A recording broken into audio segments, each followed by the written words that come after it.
I think for most of my career, 20 years, you could kind of smell a good technology team early on based on the quality of the early prototypes of the product, the depth, the breadth, what it felt like. And boy, oh boy, because of AI technologies, as you point out, you and I could maybe build one of those products now. And it does feel like that signal has commoditized itself a little bit for the earliest stages of investors. And so what do you do with that? I think that's the challenge at the application layer. I think at the infrastructure layer, that's not the case. And this individual was kind of communicating to me that they felt on the infrastructure layer, still was taking 6-12 months to really build things of substance. But no doubt on the application layer, things are all looking more and more the same. And so I think at that point in time, like speed at which teams move, but also just revenue. Like people are getting incredible revenue signals incredibly quickly, which I think probably speaks to the like go-to-market prowess of these teams, right? If we're saying, hey, look, like the technology of the product is a little bit more commoditized than it was a few years ago, well, then it means that more of the differentiation is probably going to express itself on the go-to-market side. And so I'm probably going to be evaluating that more. Thanks to AI, you could have an idea for a startup on your way home from work on Thursday and create a rough prototype by Monday morning. That's great news for founders, but it also raises the bar. If everyone can build a convincing demo, what actually separates a durable company from a clever prototype? To explore that question in depth, I interviewed Alex Niehenke, a partner at Scale Venture Partners since 2012. He invests in early-stage companies tackling complex industries like insurance, wealth management, construction, and logistics. As AI commoditizes product development, he says the competitive advantage is shifting elsewhere. We discuss why product innovation has to be paired with distribution innovation, how he judges your TAM estimate, how founders create entirely new categories, and what investors are looking for now that building software has never been easier. I'm Walter Thompson. This is Fund, Build, Scale. Are you building something that's hard to explain? It can be a sign you're working on something interesting, but it also raises the risk that you're missing out on fundraising, sales, hiring, and media opportunities. I help early-stage founders sharpen the narrative. What matters, why now, who needs to care, and why they're the right team to make it happen. If you're preparing for a raise, a product launch, an important customer meeting, a panel discussion, or even a hiring push, I can help you pressure test your story before the stakes get higher. Visit the Fund Build Scale website to learn more, or email fundbuildscale@gmail.com. Alex, thanks very much for joining me today. I really appreciate the time. Absolutely. I'm excited to be here. I've had a chance to, listen to your podcasts here and there and always really quite enjoy them. I appreciate that. Thanks. Yeah. So for folks who actually might not know your background, what kind of companies are you really most interested in backing at scale? And what's the thread that connects them? Yeah, totally. Let me do a little bit of an opener just so everybody knows. Alex Niehenke, I've been with Scale for almost 15 years. And before that, I was in another venture firm. So I'm a through and through venture capitalist. At Scale, we write Series A, Series B checks into companies that are going from a founder, CEO-led go-to-market to a scalable and repeatable go-to-market. Generally lead those deals, partner with those founders, like to get hands-on and take them through the scaling stages. That's where the brand comes from. Almost everything that we do is in the B2B sectors. Every once in a while, we'll do an exception, but that's really where we like to spend our time.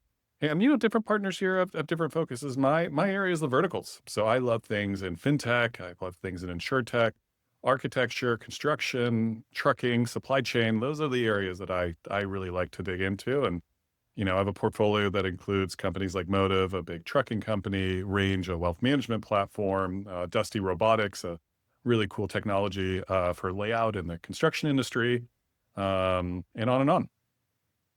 Interviewed Dusty Robotics founder, actually. Tessa, she's the best. That was a great, fantastic, and I really enjoyed that conversation. Yeah, anybody that gets to hang out with her, I mean, she's just like a walking IQ train. Yeah, I was smarter after the call wrapped. It was great. Yeah, I think, okay, so you spent years investing in sectors like in insurance, healthcare, fintech, like really, historically slow-moving industries that aren't really fast about adopting new technology. So I'm obviously you've got some kind of patience as an investor as far as that kind of lead time. Yeah. What makes a market slow moving but attractive instead of just like super just difficult and to me you want to? I think like I used to joke that I like to invest in boring industries, and then I realized that insulted some of the CEOs that I worked in, right? Right. And I think a lot of them would be kind of bummed or insulted if you told them they were in slow moving markets too. I think the real idea is to find markets that have opportunity, right? Where traditionally there was some sort of behavior or some sort of perception, and that creates opportunity. Going into this conversation, I was thinking about like, well, what might be a good metaphor? We all know that like the coolest, hippest restaurants, nightclubs, and bars are usually always in whatever the most challenged part of the city is, right? Why is that? Well, because, 10, 15 years ago, for example, in San Francisco, if you were an up and coming chef that wanted to do something really cool and creative and different, you probably couldn't afford to open up a location in one of the more promising and nice parts of the neighborhood. And so maybe you went to the Mission, right? And then Mission kind of became like the culinary destination within the city. And so I guess I'm influenced by that kind of thinking when it comes to investing as well, which is what are the areas where, for whatever reason, often regulation, there's been an underinvestment in technology. There's been an underinvestment in entrepreneurs trying to build for those. And I tend to think that when you hit those markets right, it actually creates the most opportunity because not only do you take a slow moving, quote unquote, industry and make it a fast moving industry, but you also don't have all of the competition. You don't have the legacy incumbents. You don't have some of the challenges in a more populous or more competitive market. I want to pivot a bit and talk about kind of like the wedge these Yeah, companies actually use to kind of get into the market.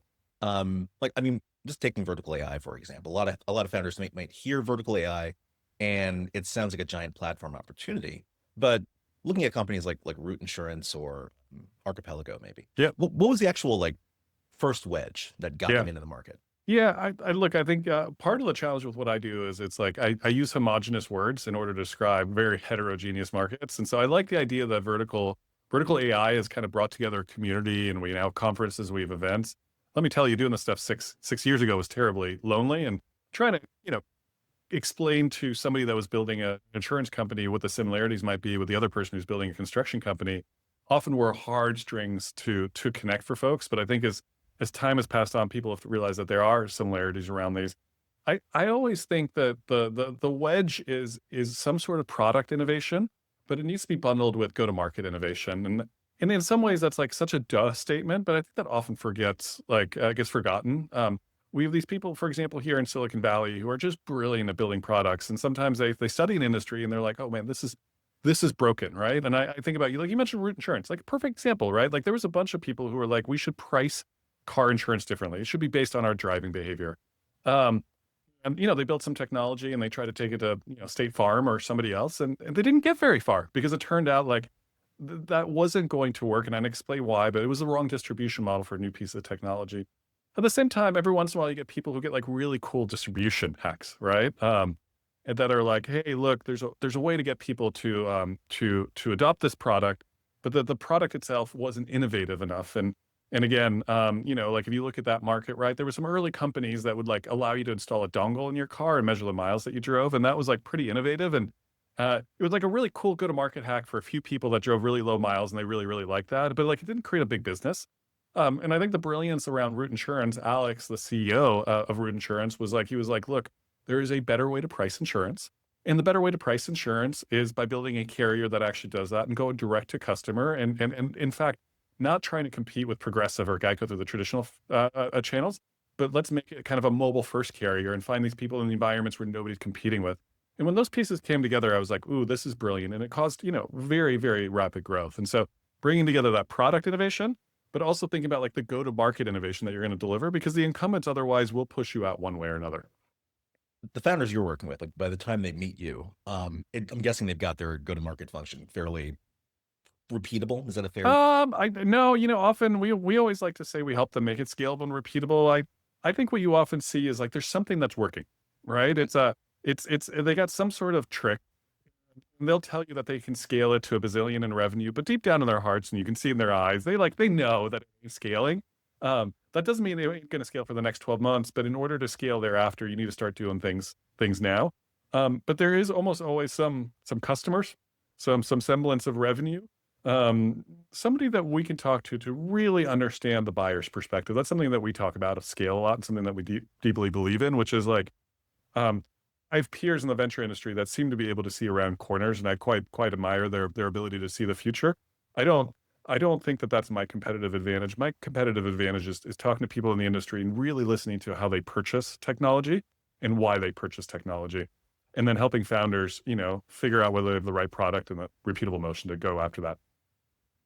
I mean, as far as your own domain expertise in these areas, like, fintech or insurance, you're not an expert in these things, but I also know that investors a lot of the time have a better sense of the TAM than the person who put together the TAM slide. Yeah. What are you seeing with that as far as like that mismatch? Are founders really understanding like the market that they can actually reach, or are they still kind of pie in the sky?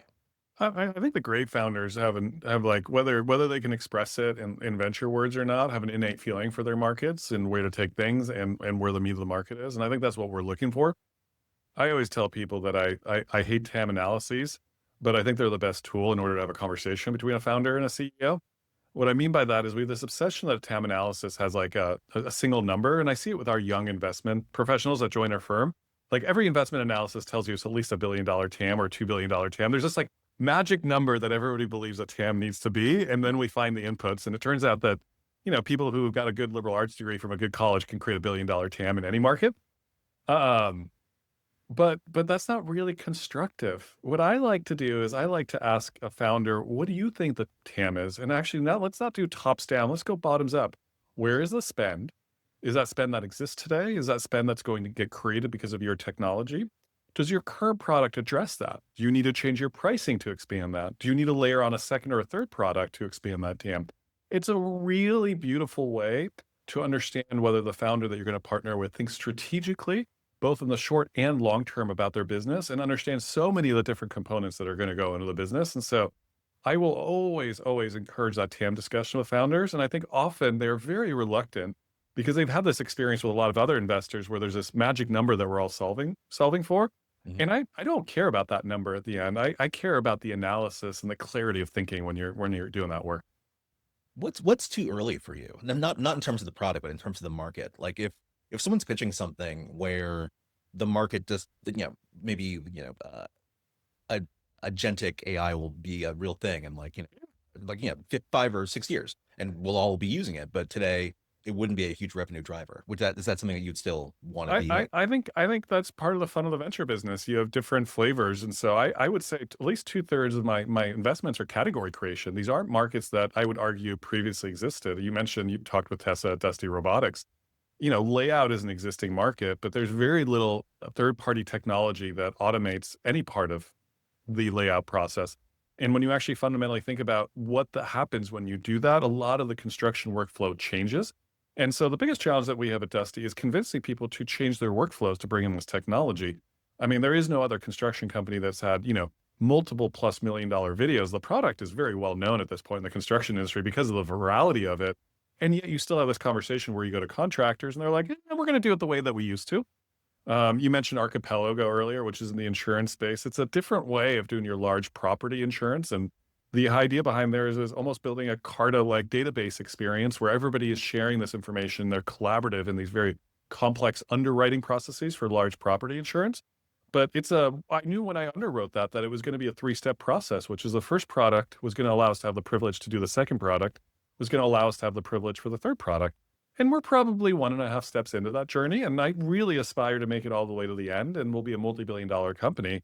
But that takes a lot of courage both to do that investment, but more importantly for the founder and the team to go along that journey because like each step is hard.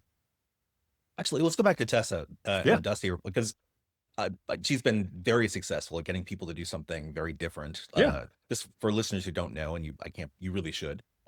Dusty Robotics makes robots that basically, in a construction site, kind of paint on the ground where things are supposed to go, so that everyone knows. And it's replacing technology of people used to snap chalk lines on the floor to make Yeah. these things happen. It's a huge leap forward. But what does she understand about workflow pain that other founders don't? I mean, I think the first thing that's like so neat about Tessa is she built a previous robotics company, which intuitively you're like, oh, that's so smart, which is like food delivery in hotel rooms to your, you order room service. And she would tell you there wasn't a market for it. There wasn't a need. It turns out there's enough hotel staff standing around that like that automation didn't do anything. So she did a lot of research around a couple different markets and some robotics technologies. And what she discovered in this, in this robotics market was that layout, yes, was done, and that the best layout people are tremendous, but there was a lack of resources and a lack of capital allocation to doing this. And I always like to tell people it's imagine being able to build like an IKEA piece of furniture where you take a look at the instructions and then you leave them in a little trailer and you walk like 500 steps somewhere else and then you start building based off of that. That's what a lot of construction looks like today. And with Dusty, we do all of the work. And so Dusty clients historically would do 50, 60, 70% of the layout because humans are lazy, they're tired, they have other things to do. The robot just runs and it does all of the layout, paints it all on a commercial floor, and it does it at a level of precision that a good percentage of humans don't do. And so like the number of errors are lower. And so I think it was talking to buyers and understanding that the problem existed. Everybody had awareness around it, but the change in human behavior was not realistic and was structurally endemic to the industry. And so only a new technology was going to come in. Pivot a bit and talk about founder market fit, which I think might mean something different. Maybe you'll tell me, but in the AI era, I feel like founder market fit doesn't mean what it did a few years ago, where people had domain expertise and, were passionate about problems. I think they're still passionate about problems, but you can build so much faster and easier that I wonder if product market fit still applies in the same way. What matters to you more now? Technical ability, domain expertise, distribution knowledge, just like the similar kind of creativity that you described that Tessa had. Like what's I know it's got to be all over the map, but if there's I think, Walter, I'm about to give you a bunch of confident statements about what I'm looking for, but I think we're all figuring it out in real time, right? We've seen, very few, very large success stories, and we've seen almost no exits. So we don't know what this movie is going to play out, but maybe I can give you some observations. Look, when these verticals in the SaaS movement were kind of reaching maturity maybe 4 or 5 years ago, right? This market's got pretty niche. I'm like super pumped up where we are in the technology cycle because I had founders coming in and being like, hey, we're going to do point of sale software for coffee shops that also sell wine in the evening. And the founder likes the lunar calendar, right? Like it was like getting so niche and it was just like, it was like marginally uninspiring. And almost every category is open to reinvention, and there's huge energy and there's huge buyer interest. And so I think that's really exciting about the AI era. It does seem like the demographic of founders has almost reduced by like a decade. It's definitely like everybody in the venture industry, I definitely see it. And I think that's because of the reality of technology and innovation. And I think every time you see one of these big cycles, you saw it with cloud computing, you saw it with the internet, the people that have the most ability to adapt, to try out new things when the pace of technologies is often younger people. That's not exclusively, but we definitely are just seeing a higher volume of younger founders. And so I, as somebody who's not that young themselves anymore, remind myself of that all the time and encourage myself to have an openness to be trying all this stuff and to really be leaning in. I also think that in the last wave of SaaS that like, hey, I was a CMO at Salesforce and I saw this problem in our marketing stack, and therefore I'm going to launch another, SaaS company, created real credibility. There's very little of that right now because these companies are really rethinking the way that, maybe it's AI services, maybe the AI is doing whole workflows, maybe there's humans in the loop, maybe there aren't, but there's these very like distinct differences of how previously things looked. And so that past experience of having been in a last generation company just aren't that large, which leaves us to, well, what do the great founders look like? I don't think they need to be technologists, but you definitely need to be close to the technology, because I think you have to have a very strong, opinion about what the technology is capable of doing today, right? You're probably going to leverage some portion of either your models or the foundational model providers' models. And so you need to understand what they can do today, and you need to have an opinion on what they might be able to do 6 or 12 months from now. And you might have to have an opinion on why other folks either will struggle to build similar technology because the cost of building has just collapsed, or why your large incumbents are going to struggle, right? And so it's having some opinion on technological architecture. But that doesn't mean that you need to be a CS degree, and it doesn't mean you need to be coding. And then I always feel that within the verticals, having some sort of strong opinion or passion about the market that you're going into, which is distinct from other markets, is always really powerful. Like one of my more successful investments is a company called Motive in the trucking space, a very large business. They filed some documents, S1s, you can read about it. I just remember for about 3-4 years back a decade ago, like every founder was trying to build these marketplaces for freight. Mhm. And Choate came in and he was like, let me explain to you about the problems of truck drivers and fleet managers.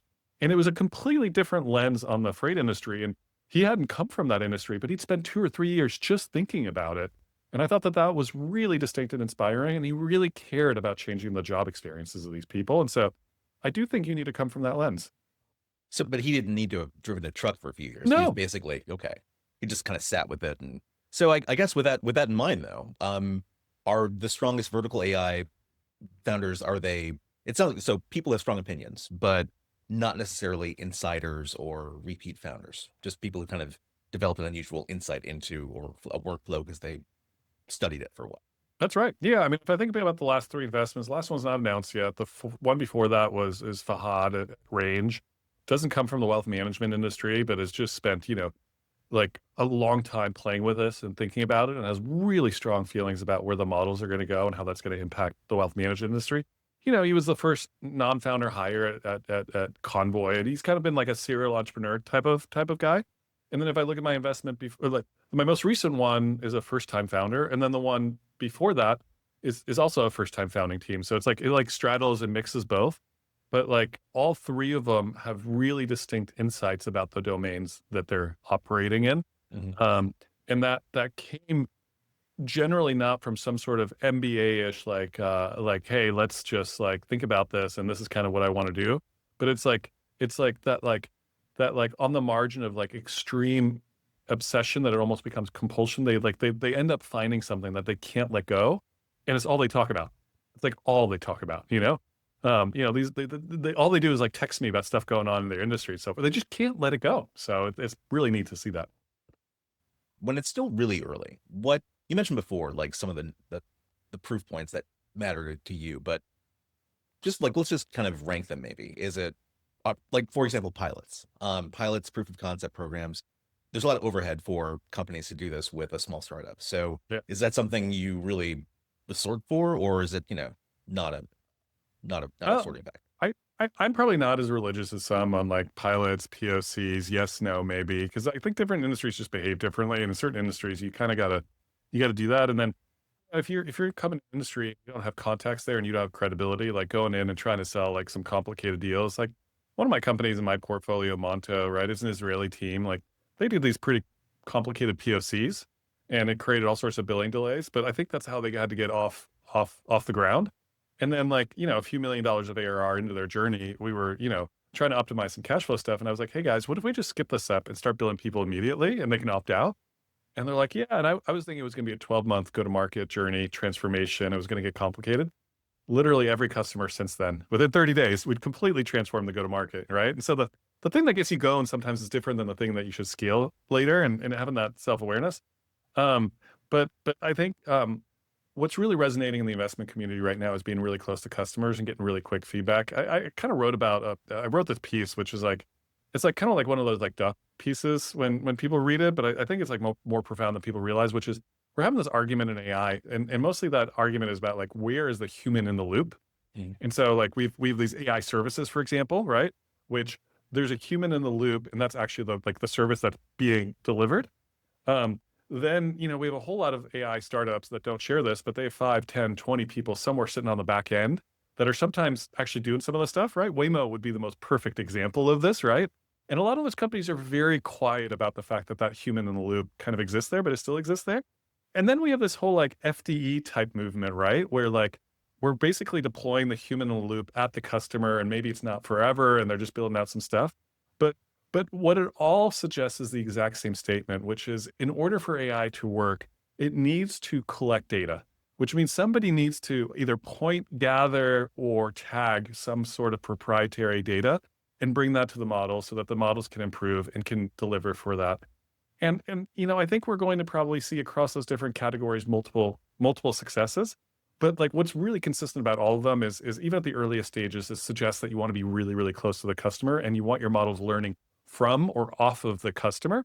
Yeah. Um, and so if I was investing even earlier than that's really what I would look for is like, do you have those design partners, POC or no POC, that you're working with? And then I think put 10 VCs in any room and we'll start, yelling at each other about which of those three vertical AI models are going to win. I don't have the confidence to tell you which one yet, and I probably would say it may depend on the company and the vertical, right? But like, I find that argument to be pretty fascinating right now. I mean, given that the bar is so low that, I shouldn't exaggerate, but I probably could make a working demo for some harebrained idea like this coming weekend and show it to you on Monday. Um, with that in mind, what separates like something with a nice wrapper from a really durable business? I think that is such a good question. I had a rerouted flight where I was supposed to land in Austin and I landed in Houston, and then of all things, in kind of an airplanes, trains, and automobiles experience, there was 3 other San Francisco VCs on my same flight. And so I kid you not, I guess that would have been yesterday, which would have been Wednesday morning at 2 a.m. 4 VCs got in an Uber Suburban and got a ride from Houston to at 3, 4 in the morning to Austin. And one of the gentlemen in the car with me is a very, very good early stage investor. And I was asking him that because I think for most of my career, 20 years, you could kind of smell a good technology team early on based on the quality of the early prototypes of the product, the depth, the breadth, what it felt like. And boy, oh boy, because of AI technologies, as you point out, you and I could maybe build one of those products now. And it does feel like that signal has commoditized itself a little bit for the earliest stages of investors. And so what do you do with that? Um, I think that's the challenge at the application layer. I think at the infrastructure layer, that's not the case. And this individual was kind of communicating to me that they felt on the infrastructure layer, still was taking 6, 12 months to really build things of substance. But no doubt on the application layer, things are all looking more and more the same. And so I think at that point in time, like speed at which teams move, but also just revenue. Like people are getting incredible revenue signals incredibly quickly, which I think probably speaks to the like go to market prowess of these teams, right? If we're saying, hey, look, like the technology, the product is a little bit more commoditized than it was a few years ago, well, then it means that more of the differentiation is probably going to express itself on the go-to-market side, and so I'm probably going to be evaluating that more.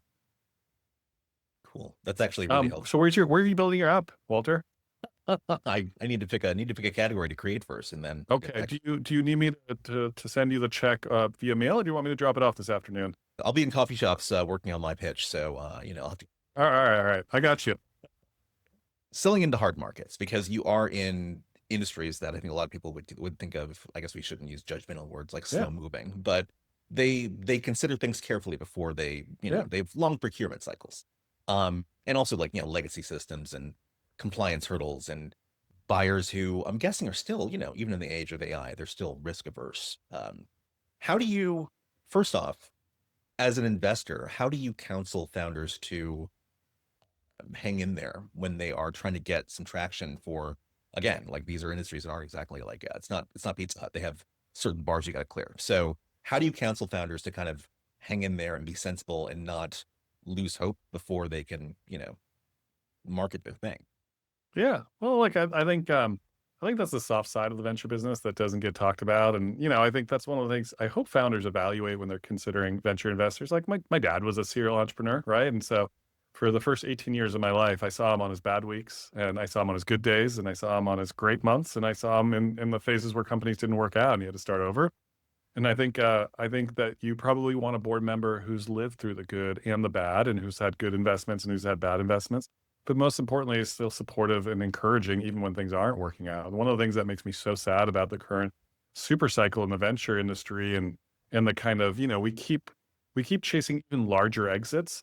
And I think what happens when we chase even larger exits, we lose sight of even meaningful outcomes mattering something, right? I remember the Brex conversation for me was so jarring where everybody was just like, well, that was a disappointing outcome. And I was like, excuse me? Like, how many billions of dollars was that exit? Right. A lot of people made a lot of money off of that. And I don't know anything about that board, but I've definitely been part of boards where you can just start seeing various investors start checking out because we're not hitting the $5 billion mark anymore. We're not hitting the $50 billion mark anymore. And it's more important for them to go chase Anthropic and get more dollars in there. It's just not why I do what I do. And so for me, the answer is really simple. I'm human and I'm compassionate and I care about people at the individual level. And when things are tough, you listen and you often tell them like there probably isn't a magic answer, but like boy oh boy, like there's about a bazillion motivational quotes out there. Go pick your favorite 2 or 3. I don't even need to give them to you and keep at it because it probably will be better today than it was yesterday. That's just the nature of progress. So I think that's all you do. You keep it simple. And for founders who are trying to break into these harder markets, is there a danger that in customizing products, trying to like, gain a customer's trust or, navigate through their Byzantine procurement system, is there a danger you can actually like customize yourself into becoming a kind of more of a consultant than an actual scalable product company? Well, I mean, I think the danger that you can do is you can convince yourself that by like working harder, you're solving something when you have like a fault, right? Like when I invested in Motive, everybody told me that what they were trying to do, which is going after these small fleets in the long haul trucking market, that was our original market. That just wasn't working. It wasn't cost effective. You couldn't cost effective. I remember talking to this company, Verizon, that bought Fleamatics, and they were like, we just can't cost effectively scale selling to sub 20 trucks, right? Well, in that the TAM wasn't large enough, or that like the market. No, no, The, no. It was like the cost of like that business owner wanted to talk to you. They wanted to do a couple phone calls. They wanted to do a demo. And then when the dollar price of the end product got calculated, the amount of sales and marketing you spend in order to convert them. like CAC, LTV, and We did this insane thing at Motive, which is we built our whole go-to-market engine out of Pakistan, right? Everybody at the time was offshoring R&D. We offshored sales and marketing. And we used this kind of freemium app to get people excited about our experience, to create some brand awareness. And then when that really proud owner of 5 trucks, because let me tell you something, somebody that builds a business to 5 trucks is somebody that probably drove a truck for 20 years, really, really hard business. And then at some point in time, they bought their truck and then they bought another one for their cousin. Eventually they're at 5. They're freaking proud of that business. And when they buy a technology, we may think that price point for Silicon Valley standards is not meaningful relative to Workday, but for them, that's the difference of taking their kids to Disneyland or not. And so they sure as heck want to talk to somebody. Like they behave in very natural and human ways. And we recognize that at Motive. And we built a go-to-market engine out of Pakistan because the cost structure was different there. And that really changed the curve. And I think the insight there is like you could have tried to hire more people in Nashville and on the margin, tried to be more effective or efficient about this and had everybody work harder.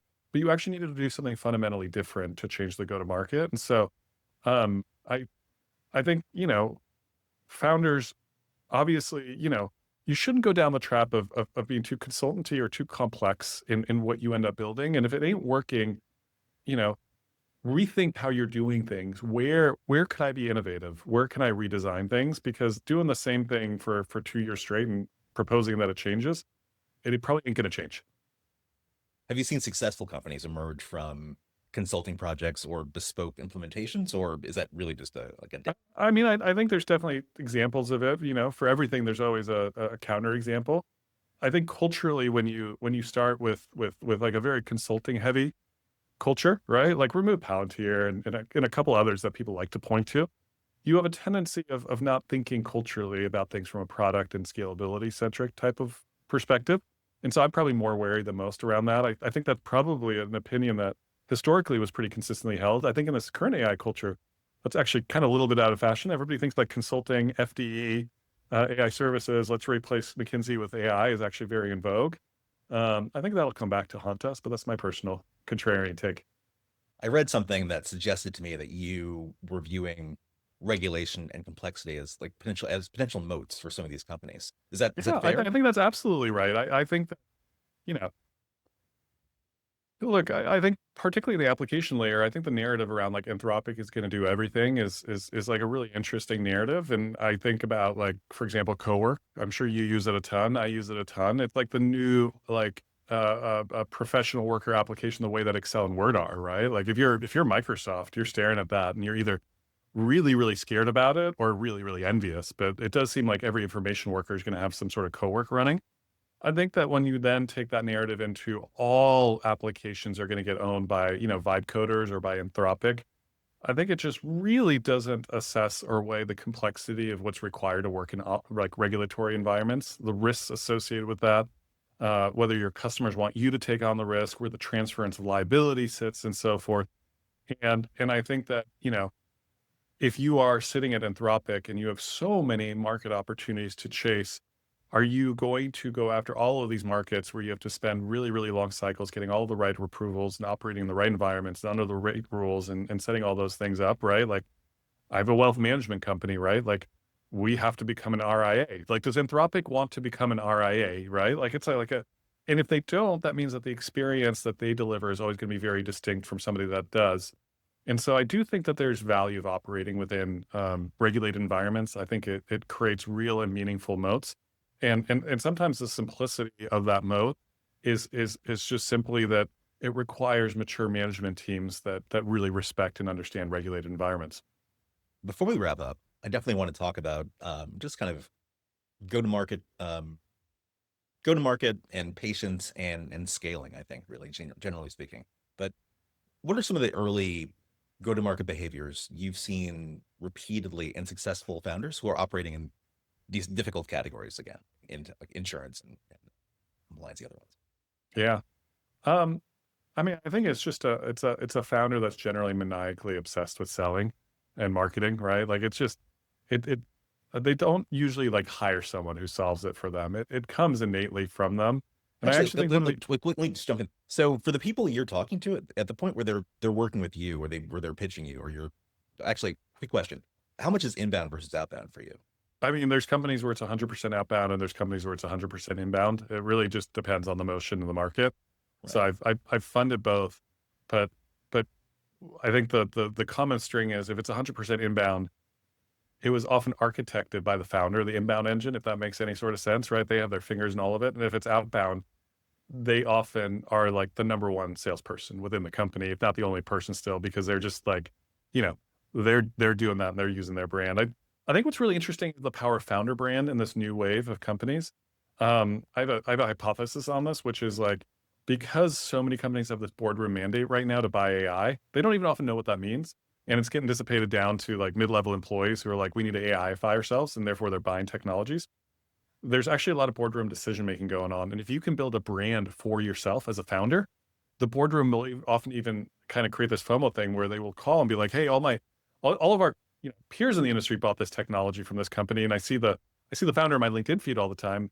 Shouldn't we be buying this, right?" It doesn't matter if the technology works, but it's like a great way to get around the POC and the proof of concepts and all that kind of stuff. And so I think more so than in previous generations, founder brand suddenly is like incredibly valuable, important, and you see not all, but like I'd say probably 70% of the major kind of leading AI companies, they have really high profile founder brands.